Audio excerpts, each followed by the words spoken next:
done chaotically, like most things in life, and I'm Khadija. And now that the hype for Superman has gone down some, let's really talk about the film. Now, I enjoyed it, and that's not to say that the title is misleading, but let's start off on a high note rather than the low one I'm gonna get to. And to start off on a high note, I enjoyed the movie visually.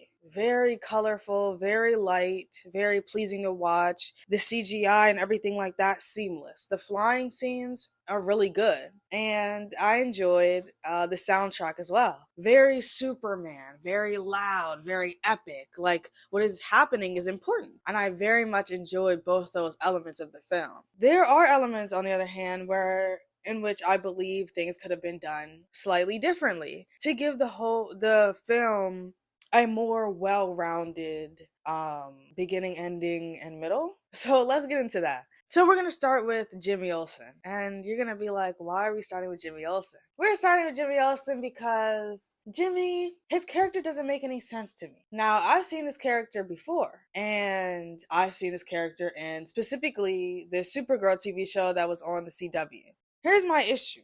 This man, he has girls thrown at him. My problem is that doesn't make any sense, and nor do they care enough to explain why it's happening. Is it because of his looks? Personally, no. Now, looks are subjective, but usually when you see a person who is being loved on so heavily and girls throughout the film are throwing themselves at him, it's not because, you look like everybody else. That's not the point. The point is that you have traits or a trait that stand above the rest usually. Like you're super tall or you're super athletic, you're super pretty, you're super nice. It could be a personality trait.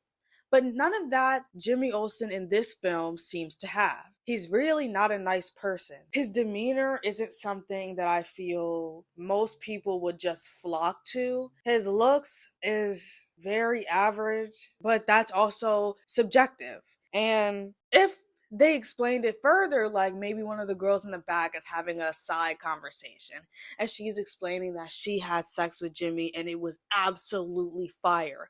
Y'all have to try this. You know what I mean? And the girls around were like, bet. Like if he were Podrick level god at sex, then I would understand why everybody would be throwing themselves at him. It would make sense because everybody wants to try. But they never give a reason for why he is so loved, so fond after. They crave him, but you never exactly get the explanation of why he's craved. You just expect me to know that information. And expecting me to know something in a film where I'm supposed to come in a blank slate is not a good way to start a movie for me. To me, he's also, not only do they give him fuckboy traits, they also don't explain it.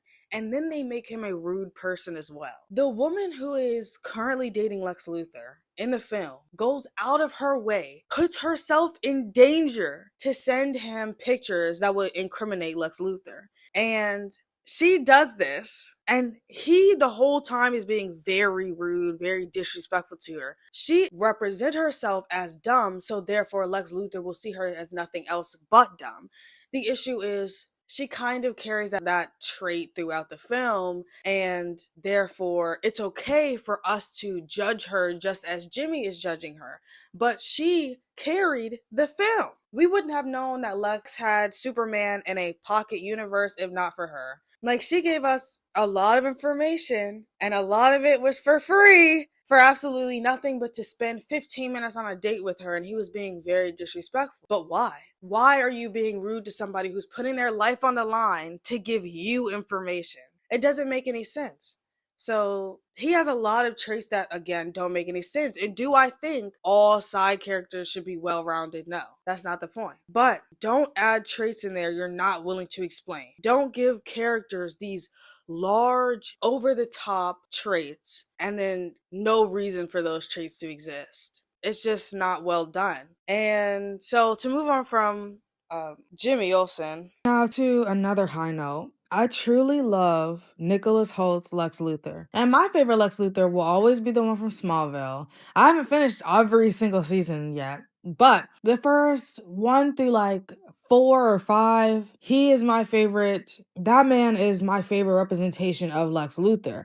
And of all Lex Luthors. But of the movie versions, I haven't really loved any of the representations until this one. Nicholas Hoult actually very much so took his job very seriously. That hate he has passion. He was living vicariously through the clone, and his hate felt visceral instead of theatrical, which is how most Lex representations or portrayals usually feel to me. So, applause to Nicholas Hoult for taking his job as serious as he did. Love it. And let's move on to my thoughts on Lois Lane. The one word I have for Lois Lane would be tired. I'm tired. She's tired. We are tired. Now, this is a one thing I will not take criticism on. You come into my comments looking for reasons to vouch for Lois Lane, find your way out. Okay, I don't care. We're not doing that. I don't want to hear it. Lois Lane is tired. Her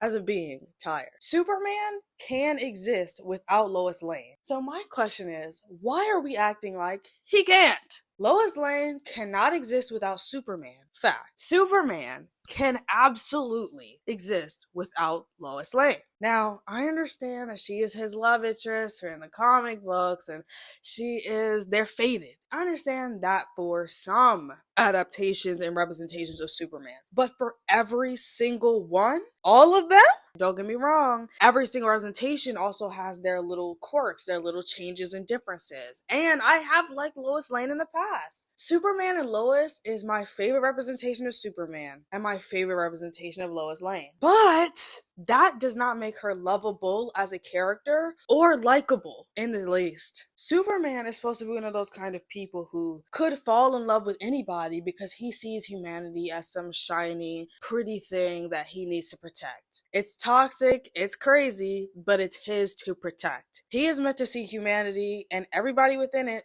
just like that. So he could potentially fall in love with anybody. Why are we still holding on to Lois Lane of all people? Please stop with the human love interest. And don't get me wrong, sometimes when it's a superhero and a superhero, that can also be unappealing, like Eve and Invincible. I'm appalled. I don't like it. Get that out of my face with immediance.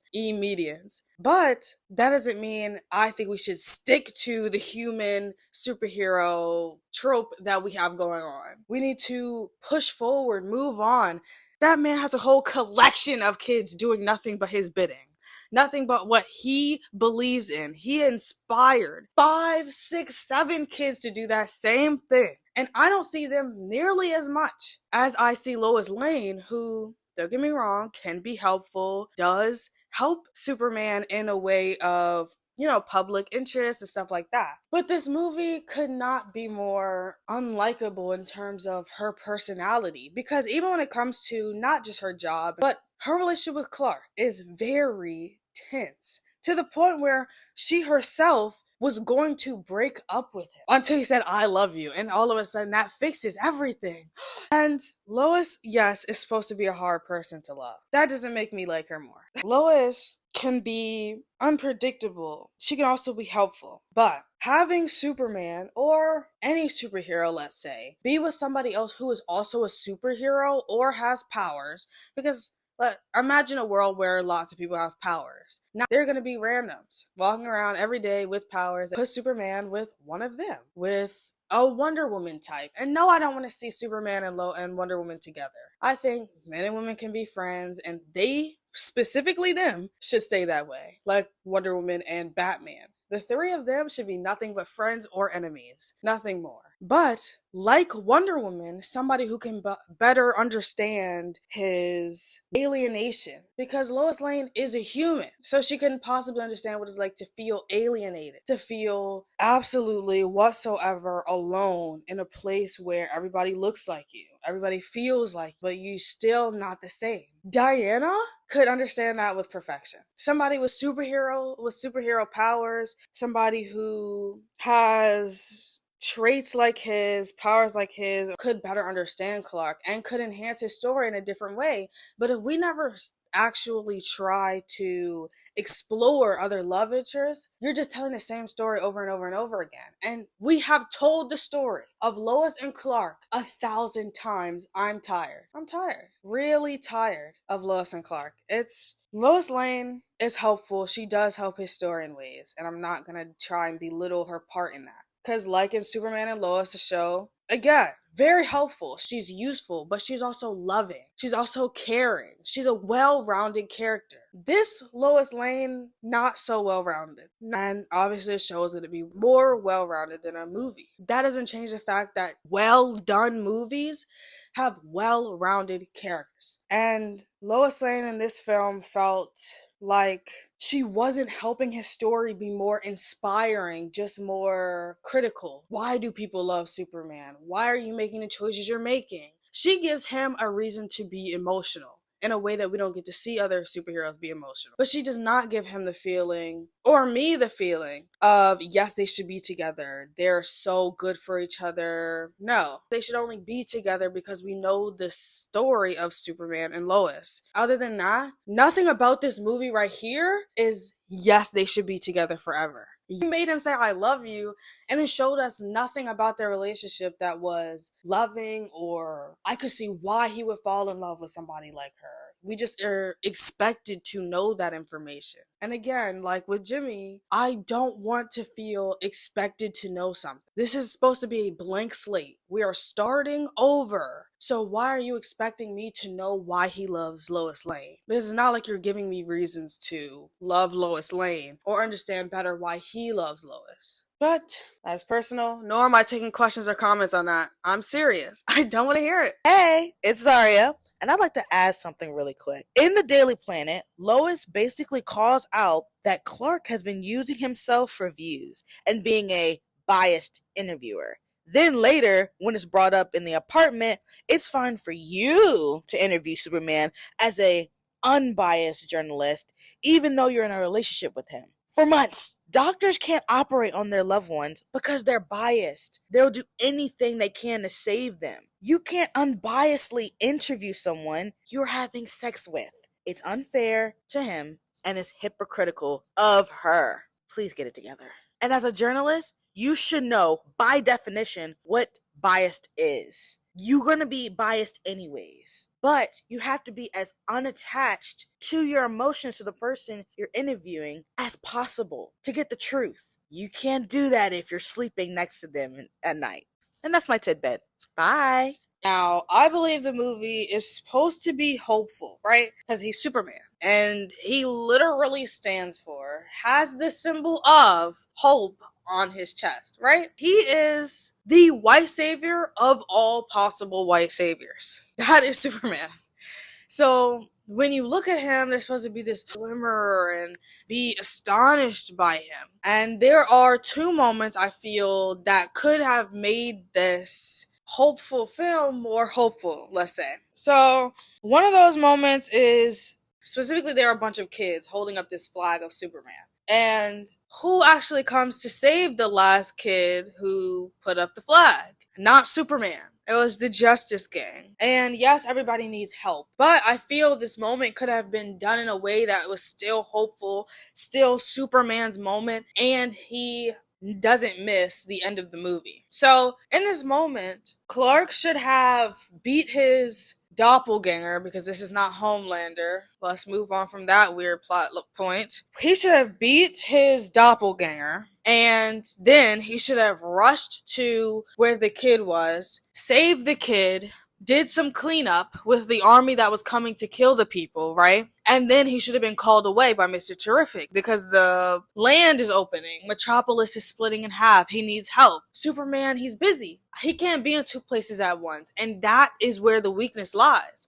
I might be Superman, but I can't be in two places at once. I need help. Superman needs help. Therefore, you can also fit that in there. That little message of, well, nobody can do it all, right? Then you get him to call the Justice Gang. They come, and then you can have your little cute moment where you turn the moment into a joke, let's say. He flies off, helps Metropolis, and that's that scene. That In my way, you add everybody needs help, including Superman. Superman still gets the moment of we understand why everybody loves him because no matter what he's going through, no matter the fact that he was just getting beat up 30 seconds ago, he'll do anything to save people. You also add that into it. You give him the moment that was begging for him to come. You're thankful that you were saved, right? At the same time, you were looking for Superman. That was supposed to be his big moment.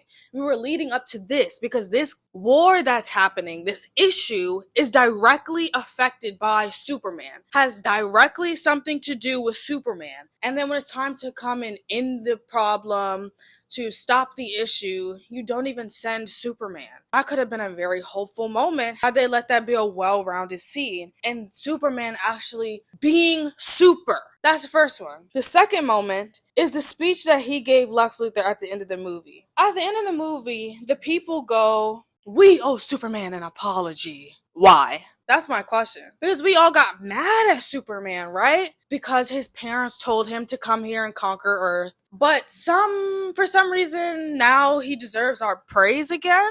But they didn't hear the conversation with Lex Luthor. The media is a device to broadcast how the world is supposed to feel about Superman. You use the media to make everybody dislike Superman. And then you try to use the media to make everybody like Superman, except it doesn't come full circle. Because when we don't like Superman, first you broadcast his parents. Then you broadcast him screaming and throwing stuff and all in Lex Luthor's face to make him seem like some very aggressive man. But when it's time to broadcast him being hopeful, being a savior, being the reason why we look up into the sky at this white savior and we all bow at his knees, you don't give us that moment either. The speech to Lex Luthor should not have been to Lex Luthor. Or at the very least, somebody should have been on the side recording it, live streaming it like they did when he was angry. But instead of doing that when he's no longer angry, but actually doing something to save people, it's not being recorded. Nobody's broadcasting it. That moment should have been streamed for the whole world to see. That moment should have been why we owe Superman an apology. Because regardless of what his parents said, regardless of what that video was, he himself stopped the world from ending, saved that kid in wherever they were, and stopped Lex Luthor, and then said out of his own mouth, he believes the world is worth saving.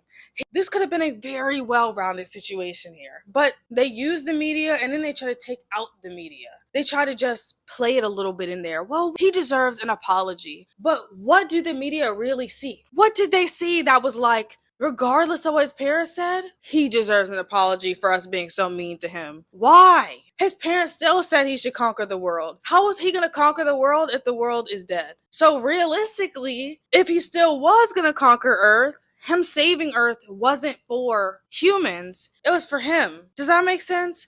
Like everybody's saying, and this is not about Game of Thrones, like everybody's saying Daenerys went out of her way to help Jon in Winterfell and Sansa in Winterfell when the White Walkers were coming. People continuously say to this day, she went out of her way to help them, but she didn't actually go out of her way to help them. She needed them too. If the White Walkers had taken over Westeros, she could not take over Westeros. You don't understand that? She used them. She needed them and they needed her. But when it was time for them to not need her anymore, she immediately turned on them. You don't see that? Sansa very reasonably was like, how about let's let your men heal. Let's let my men heal. And then we can go to, King's Landing and take over. She's like, no, I don't want to hear it. I'm in charge. We're going to do what I say because you needed me. But no. That's not how it went. And she needed them too. That's not to make this about Game of Thrones, but this could have very easily been that situation. Because nobody saw him give his speech to Lex Luthor. So in the end, we should thank Superman. We should thank Superman for closing up the gap, for helping save humanity. But everything that happened throughout the rest of the movie just disappears? No, that's not how movies are supposed to work. They are supposed to be well-rounded, whether it end positively or negatively. Either way, it's supposed to be a well-rounded ending. We're supposed to understand how we got from A to B. And I believe that they didn't do the well-roundedness of a lot of things very well. Now, this movie was entertaining. I was entertained. I liked it. And as for all of the losing he did, I understand why. They wanted him to be Clark Kent without... They wanted him to be Superman without being a god. Because everybody wants to compare him to Henry Cavill's, which I think is an unnecessary comparison. Because they're two different spectrums of what Superman is supposed to be. I didn't hate Henry Cavill, nor do I think that everybody should be, now that this new one came out, you know, kind of shitting on Henry Cavill's version of Superman just because you like this one better. So Henry Cavill did exactly what the script asked for. I like that movie. I think his version of Superman was as interesting as this one. Let me know what you think in the comments. Obviously, I would love to know your opinion. Not about Lois. Not about Lois. Anything else? I want to know what you think. I want to know if you think it's the greatest film in the world. This is a 10 out of 10. After you heard this explanation, let me know what you think. If you think this is well-rounded, if you believe anything I said is true or false, I would love to hear your opinion and why. You could always join my Discord and we can have a longer conversation about it. And I'll see you later. And this, like everything else in life, was done chaotically. I'll see you next time. Bye!